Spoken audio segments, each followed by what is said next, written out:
நீங்கள் எப்போதாவது இப்படி சொல்லியிருக்கிறீர்களா? நான் கடைசி, என்னை யாரும் மதிக்கவில்லை, என்னால் எதுவும் நடக்காது. அப்படியானால் இந்த வீடியோ உங்களுக்காகத்தான். இந்த உலகம் முதல்வனை உயர்த்துகிறது. ஆனால் பைபிள் சொல்கிறது, மனிதன் முகத்தை பார்க்கிறான், கர்த்தரோ இருதயத்தை பார்க்கிறார். தாவீது நினைத்து பாருங்கள். ஈசாய் மகன்களில் கடைசி மகன். சாமுவேல் அபிஷேகம் பண்ணுவதற்காக தேவனால் அனுப்பப்படுகிறார்.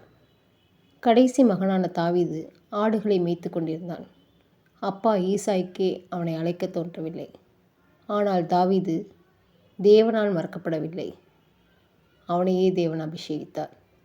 தாவீதை தேவன் என் இருதயத்திற்கு ஏற்றவன் என்கிறார். யோசேப்பு உடன் பிறந்த சகோதரர்களால் அவமதிப்பு, சிறை என பல துன்பங்களின் பாதை. தேவன் அவனை மற்ற எல்லா சகோதரர்களையும் உயர்த்தவே அந்த துன்பங்களின் பாதையை அனுமதித்தார்.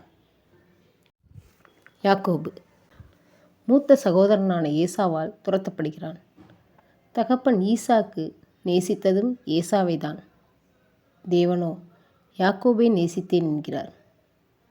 ஆபேல் ஆதாமின் இளைய மகன்.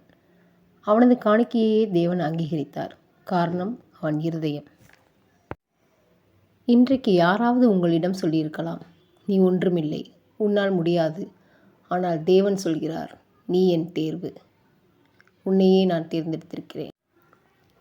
இந்த வீடியோவை பார்க்கும் நீங்கள் உங்களை கடைசி என்று நினைத்திருந்தால் இப்போதே மனதில் சொல்லுங்கள், கர்த்தாவே, நான் உண்மை நம்புகிறேன்.